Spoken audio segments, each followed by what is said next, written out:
This is reserved by God. So she's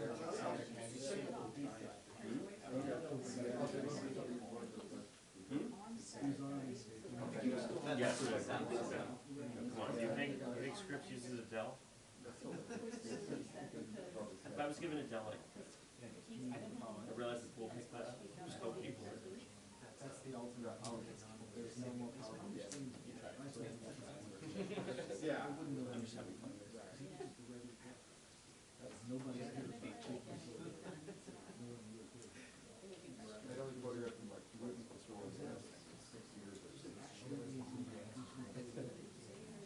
I remember. Yeah. Is this the thing? Yeah. What are we doing?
That's admirable. Yeah. 10% will get you through the next hour. Hopefully.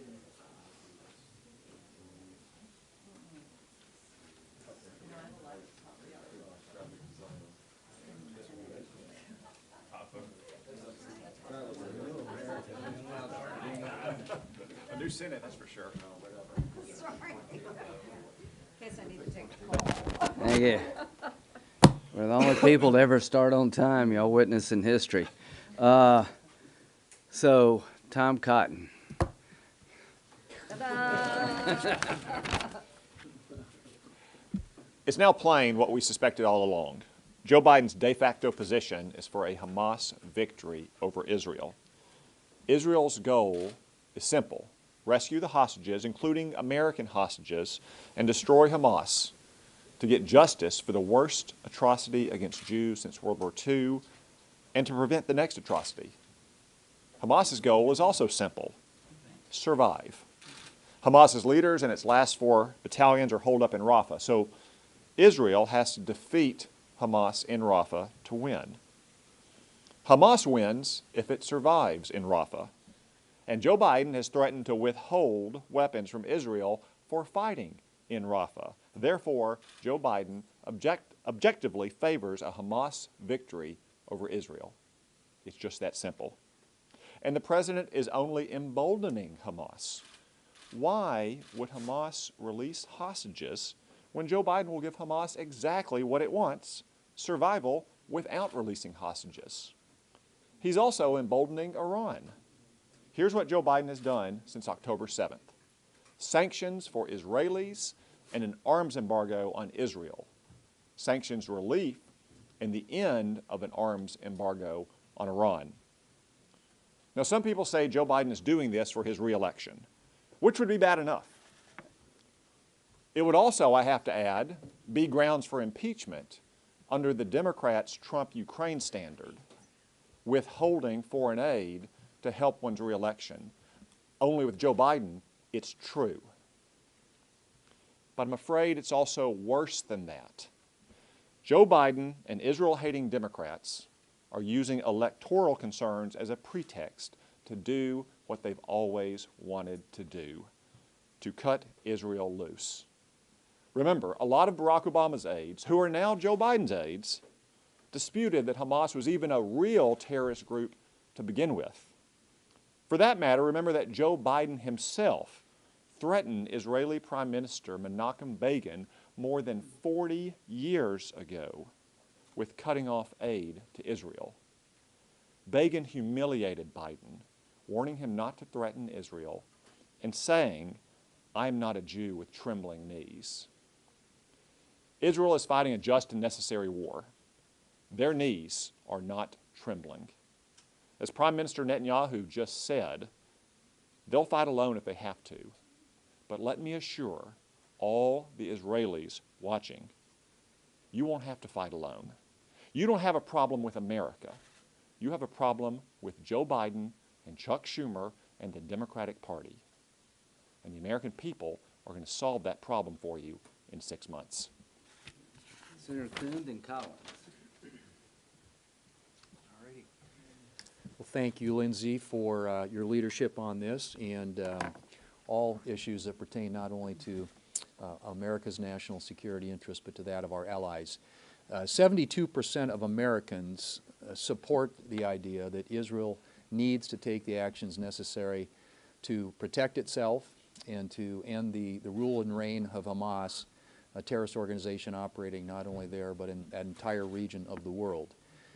That is a much larger percentage of the American people, obviously, than support what Joe Biden is doing. And as has been pointed out, this is an opportunity for America to stand shoulder to shoulder with our closest ally and to convey to the people of that country that the United States is a reliable ally and that we can be counted on. The problem with what's happening with the Biden administration today is not only does it force people to question our reliability as an ally, it puts Israel's national security interests at risk. This is insane, what is being suggested by this administration after the Congress, in huge bipartisan fashion, supported over $14 billion to go to aid Israel.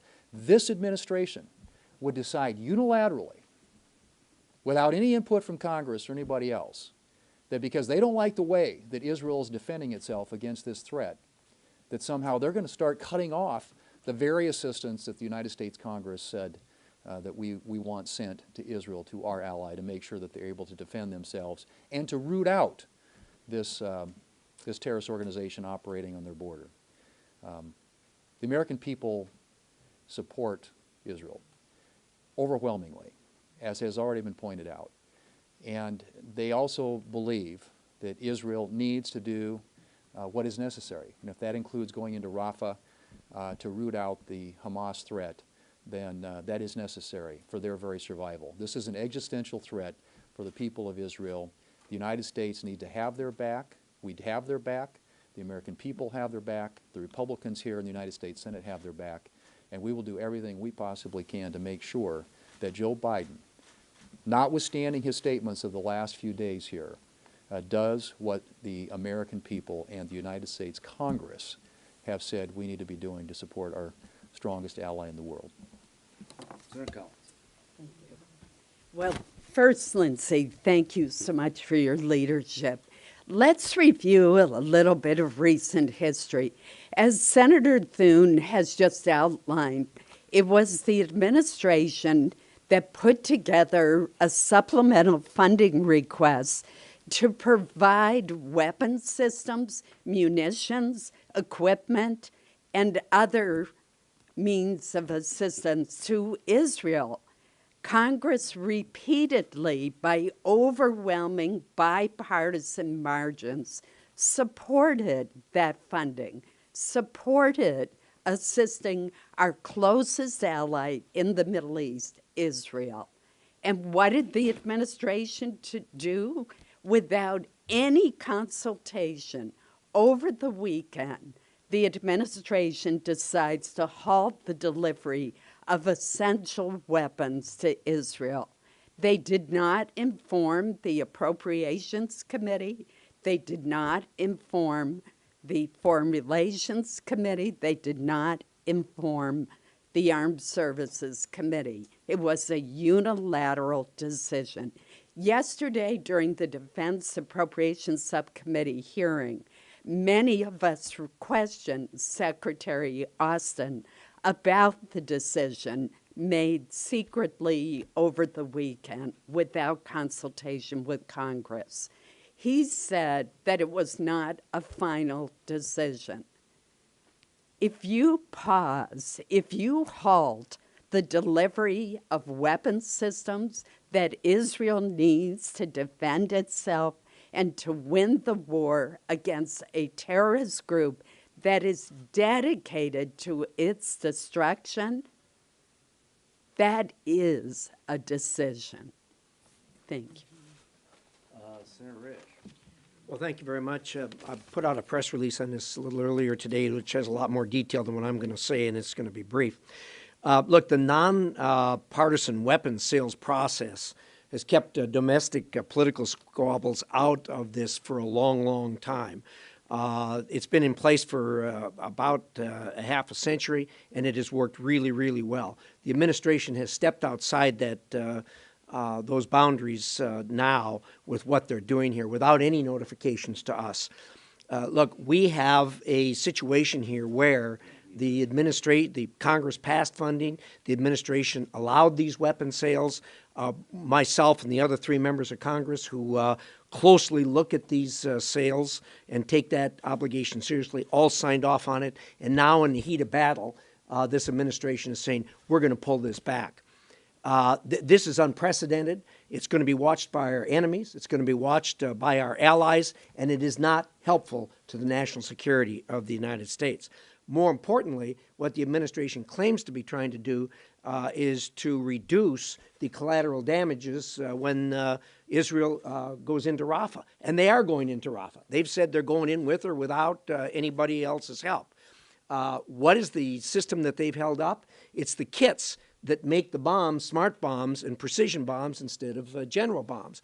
They're doing exactly the opposite of what they say they're trying to do. This is simply a nod to their far left flank. It's trying to have a foot on each side of the fence, which it can do.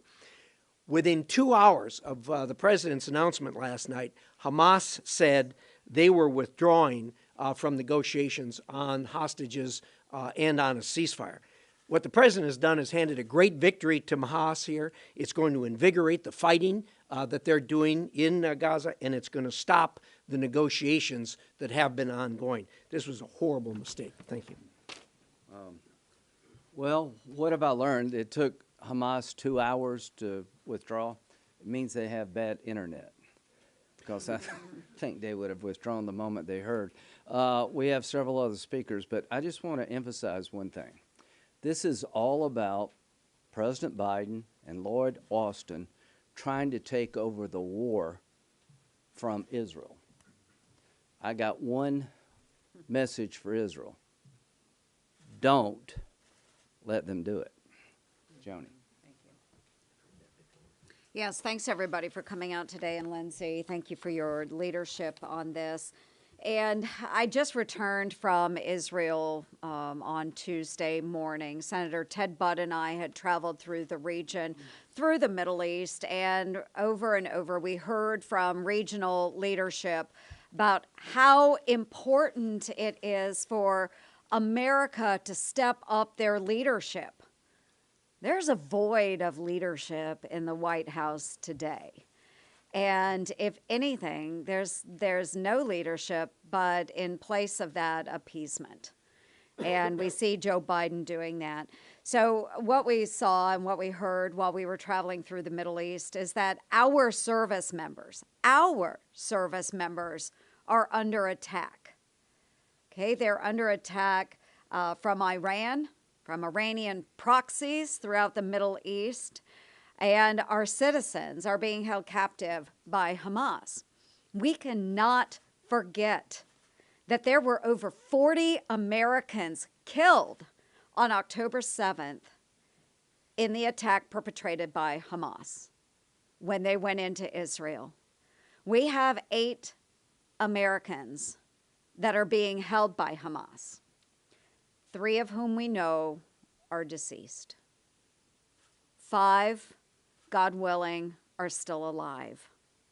The last thing that we need is a president who waffles on his support to Israel. So much for that ironclad support. His words, not mine. Joe Biden's ironclad support of Israel. Folks, he's lying to Israel and he's lying to all of you. It is not ironclad. He is withholding weapons that are needed by our closest friend and ally in the Middle East, Israel. We already have these mouthpieces for Hamas here at home. We've seen them all on these liberal campuses out there supporting and saying they are Hamas. Our own students at liberal elite colleges. We don't need the president stepping into that arena as well. The president is a tool, folks. He is a tool. Okay, in this case, he's a propaganda tool. But Hamas is using him, and he is allowing it, and he is turning his back on Israel. So our message today should be to remember, Mr. President, Hamas created the humanitarian disaster in Gaza. Hamas knew exactly what would happen when they attacked on October 7th. They knew that Israel would respond and that they would strive for victory and the destruction of Hamas. They knew that. This is not Israel's fault. This is Hamas's fault. This is Sinwar's fault. This is Iran's fault. It is not Israel's fault. So we don't need Joe Biden being a mouthpiece for Hamas. We certainly don't need it in our White House. We need new leadership. Senator Cruz and Marshall and we'll just keep going. The national security policy of Joe Biden and the Democrats is precisely backwards. For 3.5 years, Joe Biden and the Democrats have undermined and weakened our friends and allies, and they have sent billions of dollars to our enemies. It is exactly opposite what you would be doing if you were actually focused on U.S. national security interests. Let's look at our enemies. Tragically, Joe Biden has been the greatest friend the Ayatollah Khamenei has ever had on planet Earth. Tragically, Joe Biden has been the greatest friend to Hamas and Hezbollah that there is on planet Earth. Now, those sound like extraordinary statements. What are the facts? Under the Biden presidency, this administration has flowed more than $100 billion into Iran.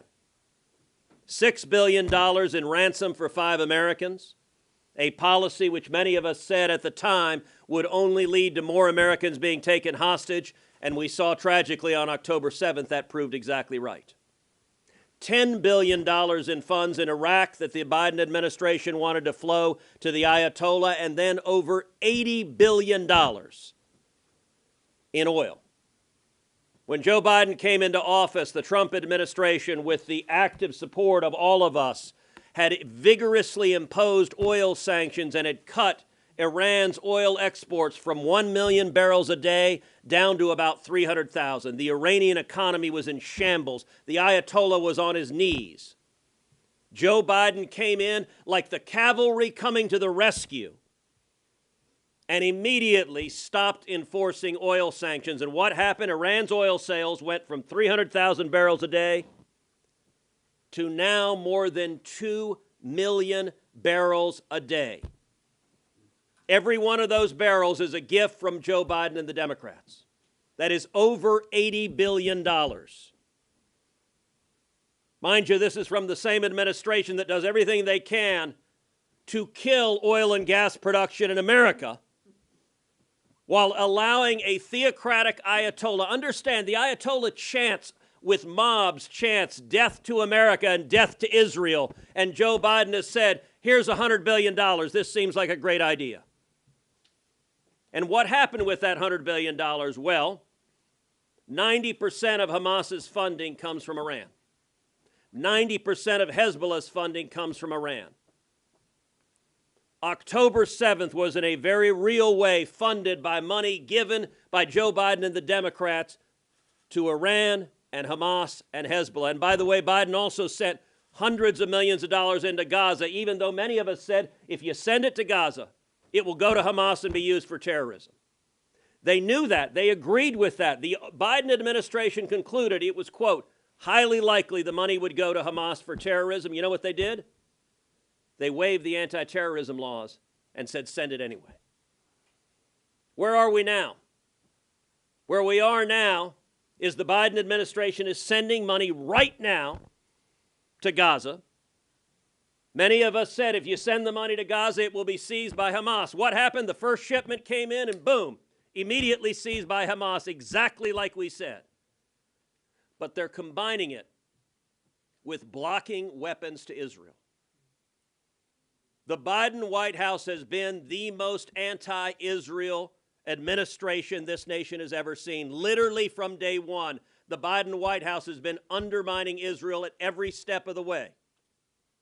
When October 7th happened, when Hamas death squads were murdering 1,200 innocent civilians, were raping women and little girls, while the attacks were happening, the Biden State Department sent out a tweet at 3 in the morning saying Israel must not retaliate, there should be no military response. That tweet was disgraceful. I called it out at 3 in the morning, and they deleted the tweet within minutes. The next day, Tony Blinken, the Secretary of State, sent another tweet, said, I just talked with the Turkish foreign minister. We agreed Israel must not retaliate, must not strike back. I called that tweet out again. They deleted it again. Where are we today? Well, yesterday, Joe Biden said, quote, I made it clear if Israel goes into Rafah, I'm not supplying the weapons. We're not going to supply the weapons and the artillery shells. Now, I will point out Joe Biden and the Democrats lied to the American people on the supplemental funding bill that was just voted. They claimed it was to provide military funding to Israel. We now know they were lying. It was instead to give money to Gaza and Hamas and everywhere else except Israel. We should have sent this military aid 6 months ago. 6 months ago, many of us went to the Senate floor to force a vote on emergency military aid in November, right after October 7th. Every single Democrat voted no. It was a straight party line vote. A final observation. What Joe Biden is doing is not new. He has spent decades attacking and undermining Israel. Yes, it is true the radical left wing of the Democrat Party, the pro-Hamas wing of the Democrat Party is on the rise, is on campuses, and the Democrats are terrified of them. All of that is true. Yes, it is true they're terrified they're going to lose Michigan unless they give in to the pro-Hamas wing of the Democrat Party. But understand these sentiments are not new for Joe Biden. In 1982, when, by the way, I was 11 years old, in 1982, Joe Biden was a senator from Delaware, and he confronted Israel's Prime Minister Menachem Begin during his Senate Foreign Relations Committee testimony. And you know what Joe Biden was doing in 1982? Same damn thing he's doing in 2024. He threatened to cut off aid to Israel in 1982. And Prime Minister Begin responded as follows, quote, don't threaten us with cutting off your aid. It will not work. I am not a Jew with trembling knees. I am a proud Jew with 3,700 years of civilized history. Nobody came to our aid when we were dying in the gas chambers and ovens. Nobody came to our aid when we were striving to create our country. We paid for it. We fought for it. We died for it. We will stand by our principles. We will defend them. And when necessary, we will die for them again, with or without your aid. Even though Joe Biden wants to abandon Israel, and even though the Democrats in the Senate and House apparently support him in wanting to abandon Israel, America does not, and we should not let him. We should stand together and say, America stands united with Israel, and Hamas should be utterly destroyed. Roger. All right. Amen. Damn, he's I good. want to pass the plate. He is really good. Senator Cruz, what that reminds me of is I keep calling Joe Biden's national security policy his schizophrenic national security policy, and you hit on a lot of the points. Senator Graham, I'm honored to stand in this foxhole with you, and never been more honored to stand with these group of soldiers here fighting for the safety and well-being of Israel. You know, I've often said watch what Joe Biden and the Democrats do. Don't watch what they say, watch what they do. This is Senator Schumer, November 14th in the National Mall. I quote him, "We will not rest until you get all the assistance you need." We will not rest until you get all the assistance you need. Several hours later, we had a vote where they tabled standalone funding for Israel. As a matter of fact, 6 times the Democrats have voted against standalone funding for Israel. I would ask Leader Schumer, where's his outrage today? If he sits here and says that he would not rest until Israel gets the help they need, where is his outrage today? April 17th, Wall Street Journal, Joe Biden. And I quote him, "Now is not the time to abandon our friends. The House must pass urgent national security legislation for Ukraine and Israel." So April 14th, the President of the United States is saying this is urgent. This week, as several people have referenced, on Holocaust Remembrance Day, Joe Biden said, "Never again. Never again to the Holocaust survivors and Jewish Americans." Here he is saying one thing, but he does another. His words are empty. This is why he has no respect on the world stage. He now holds aid up to Israel with zero transparency and zero communication to Congress. I want to just talk a second about Joe Biden's schizophrenic foreign policy. This is what makes him so very weak, and why our enemies don't fear us and our allies don't respect us anymore, because he has a schizophrenic policy. He says he wants to help Israel, but he's bowing knee to a handful of votes in Michigan. He can't thread this needle. He's putting political aspirations ahead of sound national security policy. That's why it seems schizophrenic to me and to many Americans as well. At the end of the day, we don't know where Joe Biden stands. I don't know where he stands on this issue. He says one thing, he does another. Does he stand with Israel, or does he stand with Hamas? Does he stand with the anti-American protesters rioting across Americans' college campuses? All of his actions are saying that he stands with Hamas. Again, I'm honored to be up here today, and I just want our friends in Israel to know, as for me and my family, we're standing with Israel. Thank you. There are only 49 of us, so there'll be an end to this. Well, welcome to Joe Biden's America. Tuesday morning, I left beautiful Big Sky Country in Montana and flew back to Washington, D.C. I landed at DCA. My staff picked me up, and we were on our way to see George Washington University. I walked on that campus. I stood in front of the statue of George Washington. The statue of the founder of our country was wrapped in a Palestinian flag. His head was wrapped in the keffiyeh, the black and white checkered scarf. Spray painted, vandalized the bottom in red spray paint. It said genocide. And then there was a whiteboard leaned up against the bottom of the statue. Now, keep in mind, this is ground zero of the pro-Hamas encampment. So as I'm looking at the statue of George Washington, I'm seeing tents as far as you can see with this pro-Hamas encampment. And on that whiteboard, it said, "No Zionism."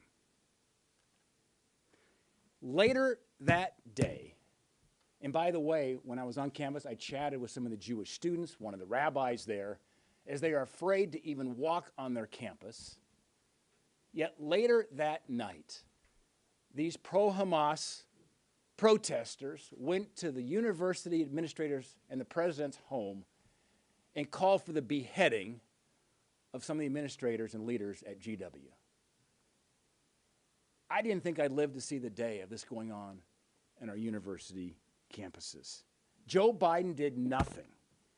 And then the lethal aid that Joe Biden said he wanted to provide Israel, It's now on hold. Why is it on hold?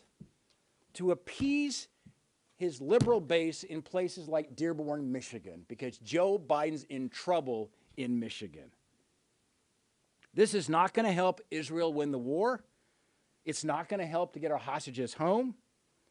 Mr. President, Afghanistan was bad enough.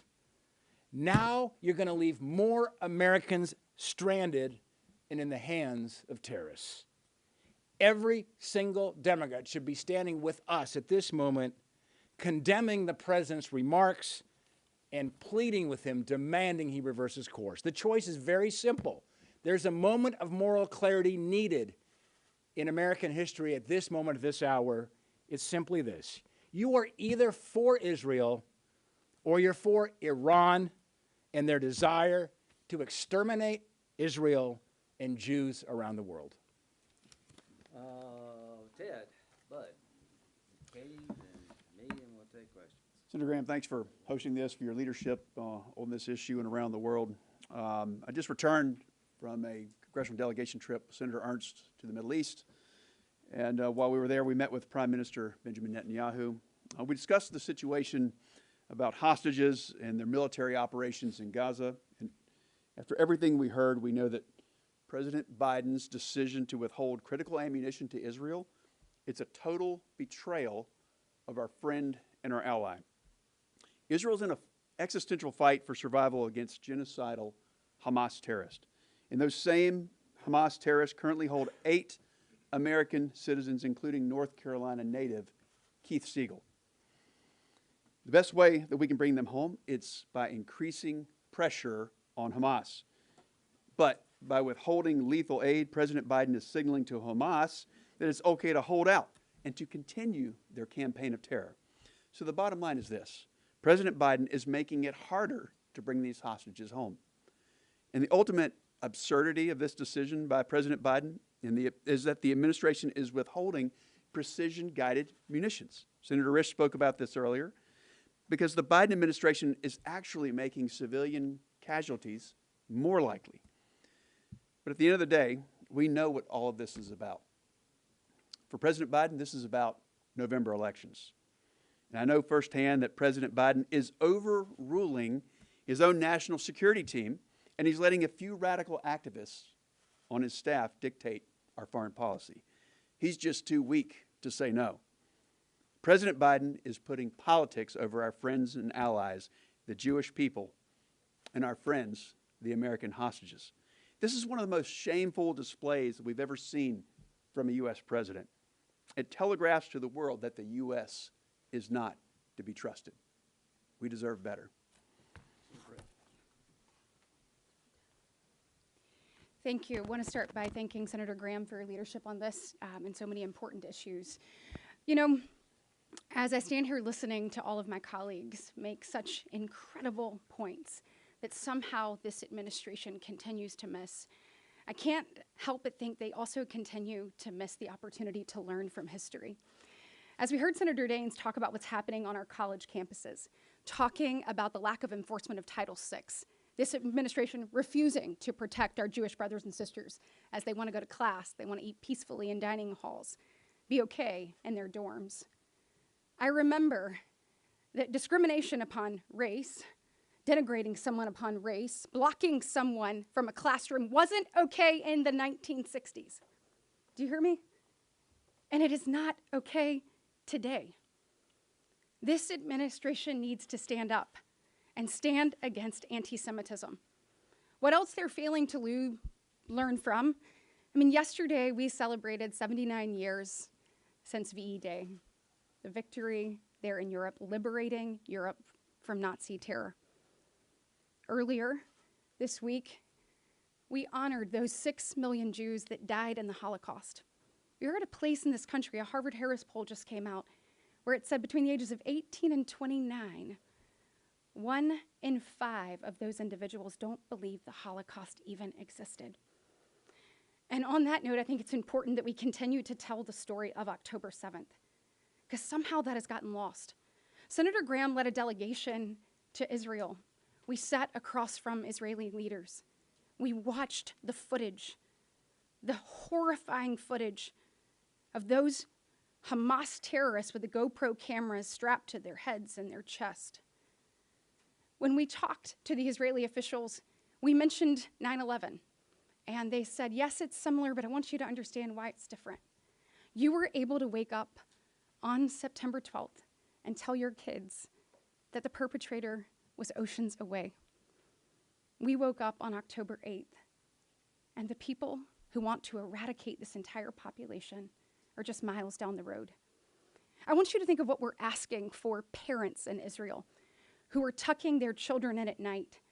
These disgusting, barbaric terrorists, they're not going after soldiers. They're coming after babies and beheading them. We watch them rape women. We watch them pull Holocaust survivors from their wheelchair. We watch them burn parents alive in front of their children. This is what we are up against.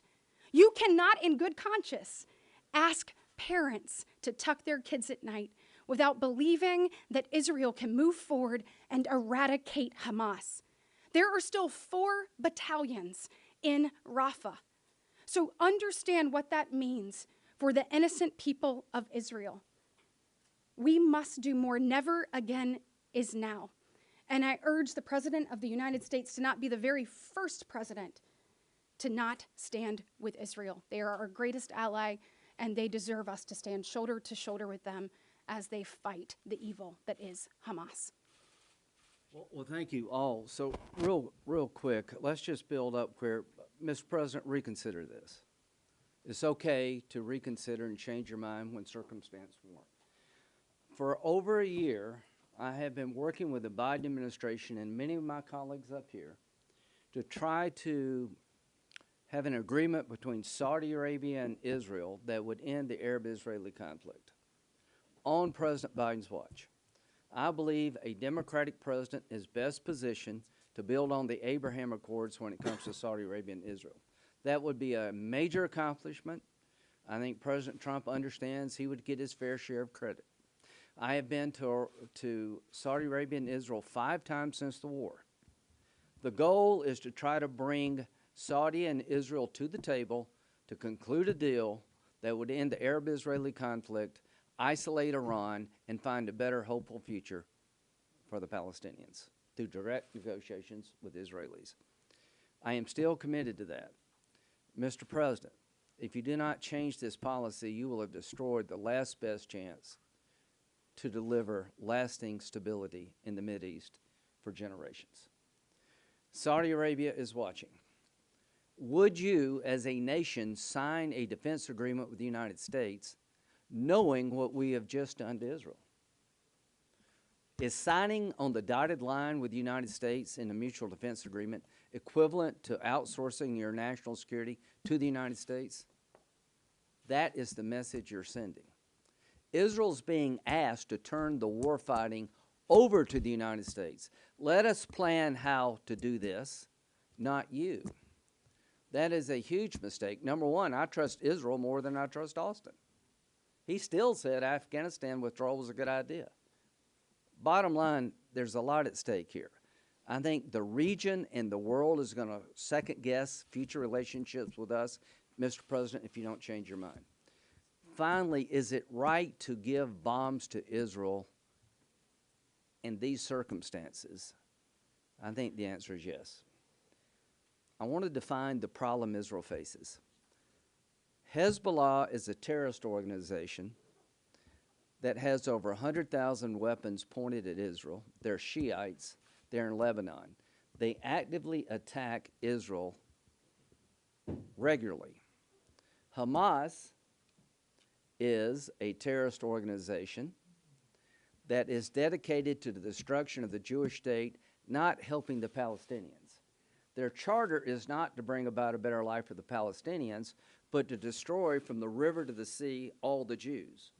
And this is what they said after October the 7th. We're not ashamed to say this with full force. We must teach Israel a lesson, and we will do this again, again, and again. This is the spokesperson of Hamas after October 7th telling Israel, we're coming for you again, again, and again. Now, what is the proportional response to that? I want you to ask every Democrat and Republican, were you okay with using 2 nuclear bombs against Japan to end the war? Was that proportional? Were you okay with the firebombing of Dresden to break the backs of the Nazis? What is the right response to a group that rapes your women, puts your babies in an oven, and threatens to do it again? Drop bombs if you have to. So you got Hamas, you got Hezbollah, and the biggest Satan of all is Iran. In 1 week, Israel was attacked by Hezbollah, Hamas, and Iran. 300 rockets and missiles launched from Iranian territory to the state of Israel. In 1 week. What is the proper response to 3 organizations dedicated to killing all the Jews if you're a Jew? What's the proper response 80 years after the Holocaust to make sure you don't have the second Holocaust? To fight. To fight with all your might. And here's what I want to say about the IDF. I've been there like all my colleagues. They're doing their best to restrict civilian casualties, I think. Here's the enemy. They're doing their best to make sure Israel kills as many Palestinians as possible. They have command headquarters under a hospital. I've been a military lawyer all my life. Hospitals are not legitimate targets unless you make them. They put weapons in mosques. They store weapons in schools. They fire rockets at Israel from apartment buildings. They're doing all they can to increase the cost of killing terrorists. For this very reason, the world will break. They could give a damn about the Palestinian people. They're religious Nazis on a quest to kill all the Jews. The last time somebody did this was Adolf Hitler. He wrote a book. Nobody believed him.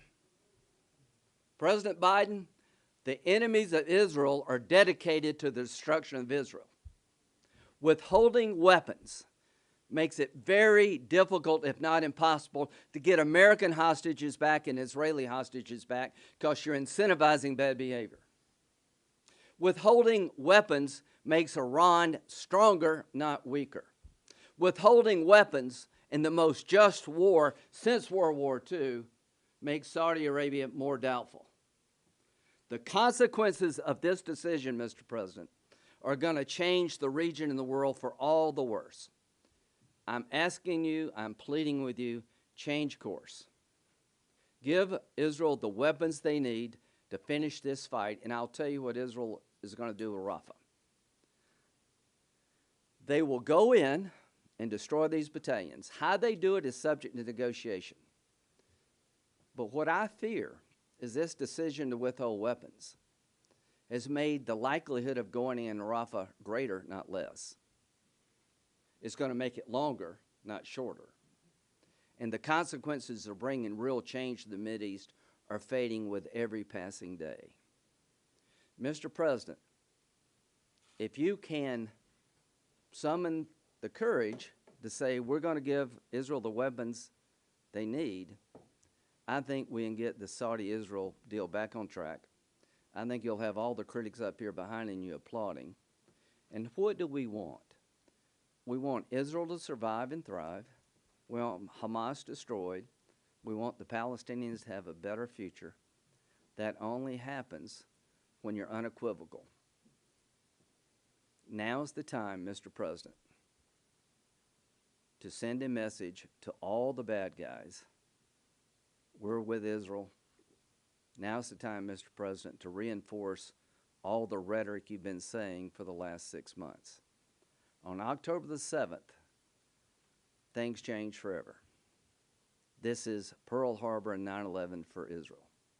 Our nation felt it was appropriate to drop nuclear bombs on 2 cities to end a war we could not afford to lose. I believe it's appropriate for Israel to have the weapons to destroy Hamas to make sure we never have to do this again. Here's what Bibi said. Never again is now. Senator, is it your position that there is no My position is that Israel is fighting a just war. They're conducting themselves within the law of armed conflict, that Hamas is turning the law of armed conflict upside down, that the civilian casualties are mainly due in terms of numbers to Hamas's tactics, that I'm not going to second guess Israel. I'm going to give them the weapons they need. Israel's not the problem. What would we do? What did we do? We dropped 2 nuclear bombs on Hiroshima and Nagasaki. Should we have done that? Yeah, I think we should. We saved 1 million Americans from having to go and invade Japan. So no, Israel's tactics are not my problem. My problem is the equivocation by this administration to allow them to get on with doing this. So on the record, that's no? No, yeah. Because I don't see a problem. Could you provide more detail on the national security implications of the U.S. withholding these? If you want the hostages back, you've made it harder to get them back because there's daylight between the United States and Israel. Sinwar is feeling pretty good right now. The reason they're not dancing in Iran, they just don't dance. So here's the implications immediately. The hostage deal becomes harder to do. The implications longer range is that the deal between Saudi Arabia and Israel is less likely if Saudi Arabia believes we're going to take over and manage their national security by signing up with us. So I think the implications of Iran taking this as a sign of weakness get stronger. I think the desire of Israel to destroy Hamas is non-negotiable, and you're putting Israel in a bad spot. And then do you also, given the developments today, you brought up Saudi-Israeli normalization, do you still have a high confidence level? I am hoping it doesn't get derailed, but here's what you have to ask yourself. If you're Saudi Arabia, knowing what they're doing to Israel, would you sign on the dotted line? Knowing that there may come a day when you're in a fight for your life against maybe the Houthis or the Iranians, and all of a sudden we show up saying, no, you can't do this, you can't do that. All I can say, folks, if somebody had told us, you're doing too much to destroy Germany and Japan, after what they did, it would have fallen on deaf ears. Israel's trying to lower civilian casualties. Hamas is trying to increase civilian casualties. Therein lies our problem. Senator, given that there have been thousands of civilians that have died, do you think there should be no lever at all for the administration to try to prevent American weapons being used in attacks that even unintentionally end up killing innocent children or I think Israel is in a fight for its life.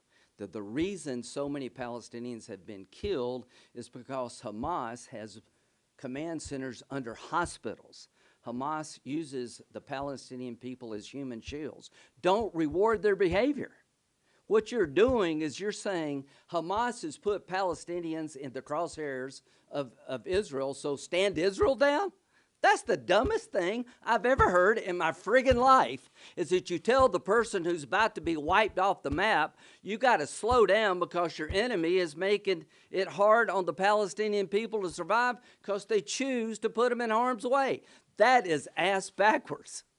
I'm going to add one thing, is that the blood of every person dying is on Hamas's hands.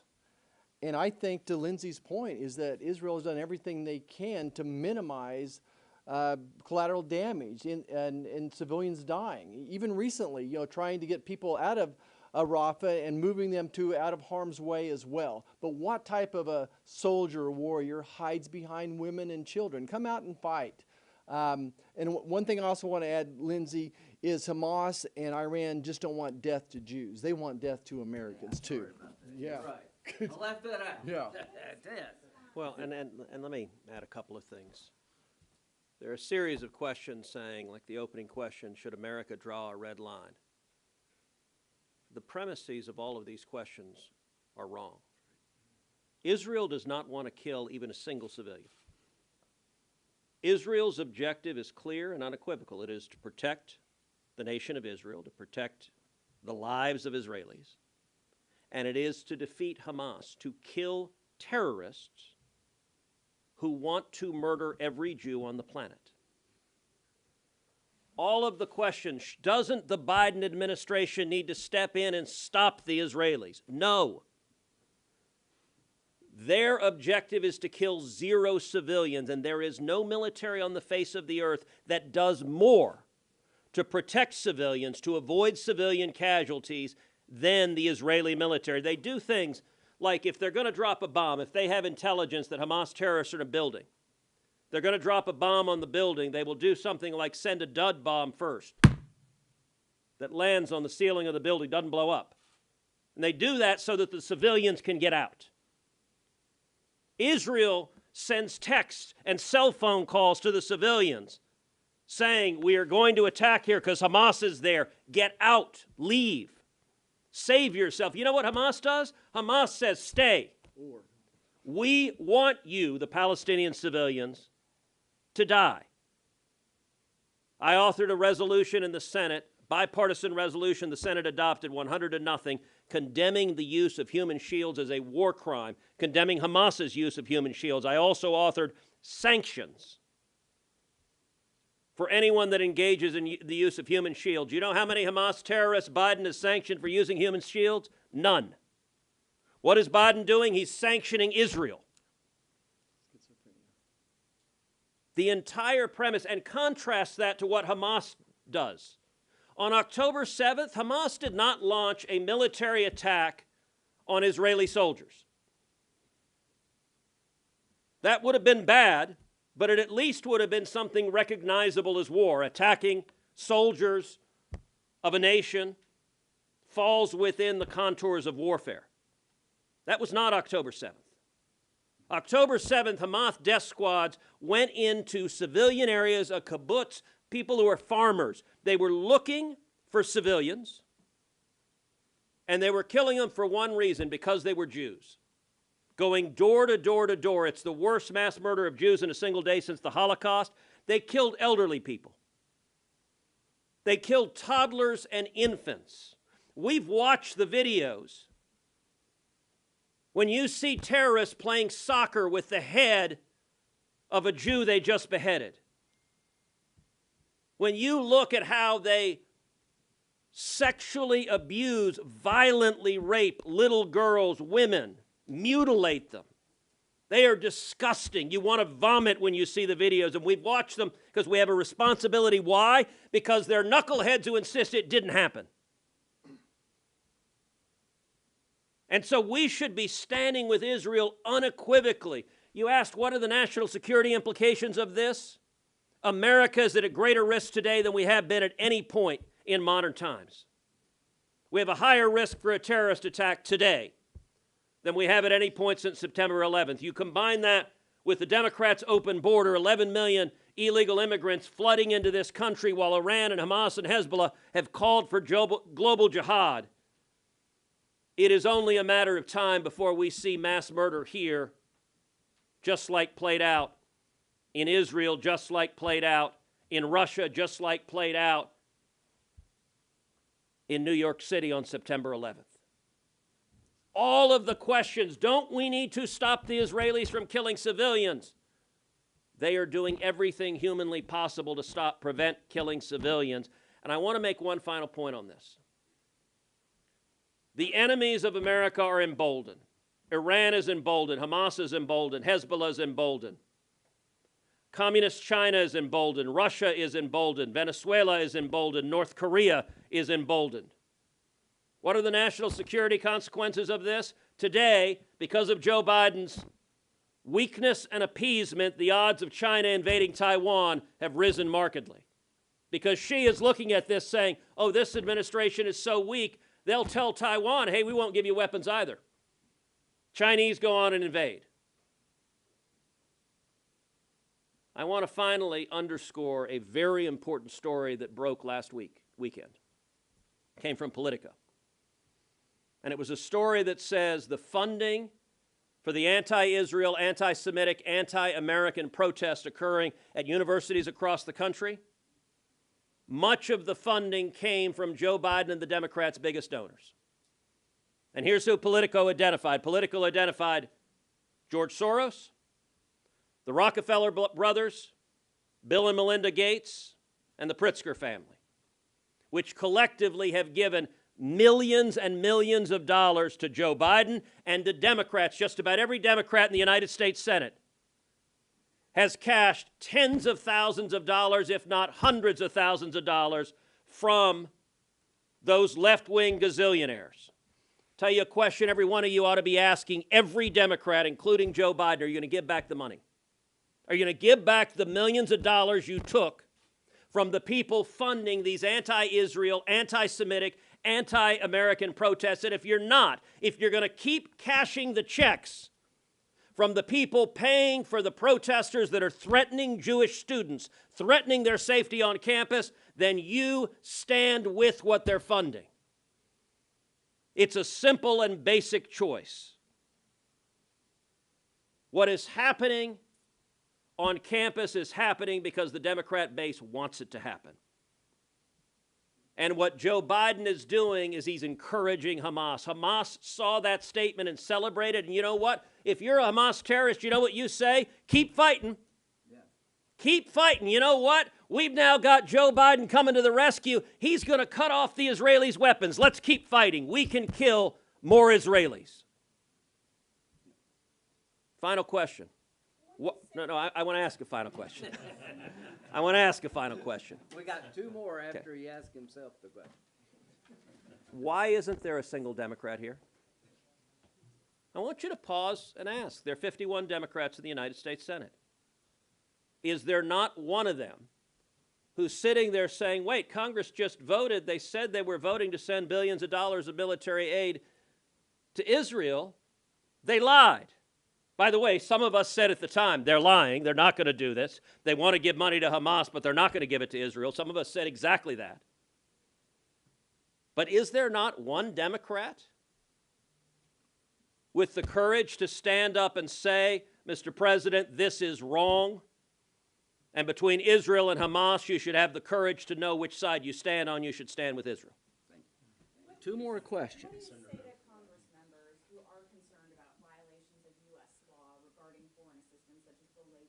I think there's a report coming out, I think, tomorrow about that analysis. I don't know if it's coming out tomorrow or not. So here's what I would say. Yeah, we have laws on the books.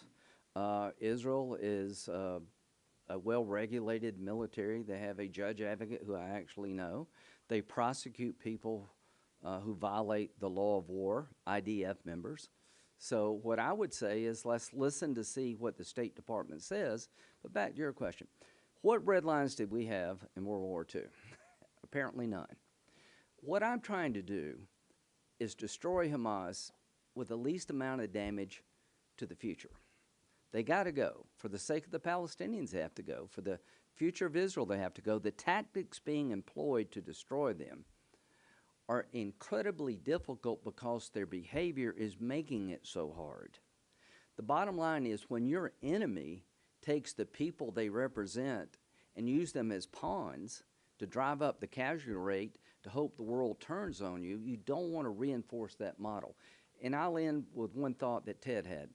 If Hamas surrendered tomorrow and turned the hostages loose, would Israel still kill Palestinians? No. They would end the war because the threat to them is over. Here's the question.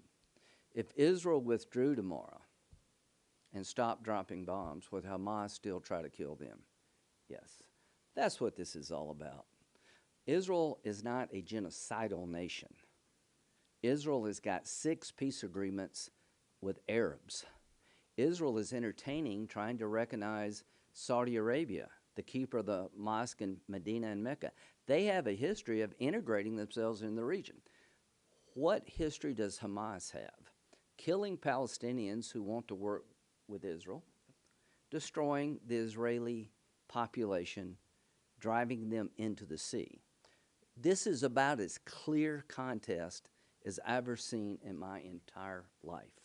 This is not difficult for me to figure out what to do. Senator Graham, briefly on the southern border, the Biden administration has proposed tighter asylum restrictions. Just want to get your reaction to those. Do you think those are a step in the right direction? I welcome anything that would lessen the flow, put a cap on parole.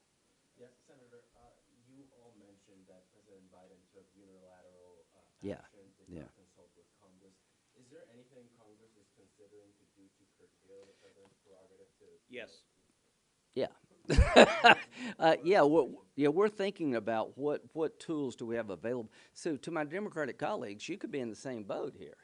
I mean, there is checks and balances here. There are rules of war, and there should be. I've been a military lawyer. I'm not asking to abandon international law here. I'm just trying to get people to understand that the enemy here is abusing every law on the books, making it very difficult for Israel. And I don't want to reward that behavior by punishing the victim. You want to punish the offender, not the victim. So we're going to look at what tools do we have, and here's the first tool I have. Sit down with Democrats and see if we can walk this back. Senator, Yeah. do you all agree with Senator Cotton's suggestion that Biden should be impeached on president? I didn't come here to talk about that, but given what they did to Trump, I think you make a good argument. But I didn't come here to impeach the president. I came here to let everybody know we don't agree with this decision. I don't know where our Democrat friends are. It's a horribly bad decision and dangerous because it does put the hostages more at risk. It makes the war go on longer. It emboldens Iran at a time they need to be contained. And I think what it's going to do is take off the table the last best chance for structural changes in the Mideast. The ICC coming after Israel, bad idea. I hope they stand down. Last question. How do you feel about progressive members bringing GW protesters to the Capitol yesterday? What's going on college campuses it disgusts me at times, but this is a free country. Bringing these protesters into the Capitol, I think, sends the wrong signal, but I don't think they're here to kill me. I don't think anybody in Israel wants to kill me or other Americans. I believe Hamas wants to kill us all. They want to purify Islam in their image. They want to destroy the Jewish state, and they want to kill Americans, the great Satan. Iran, Hamas, and Hezbollah want to kill. It's one thing to act out, to say outrageous things. That's different to me than going into a person's home, killing their kids in front of them, raping their wife, and going to the next house. I promise you, we're not going to let this happen again. We will be with you, Israel. Thank you.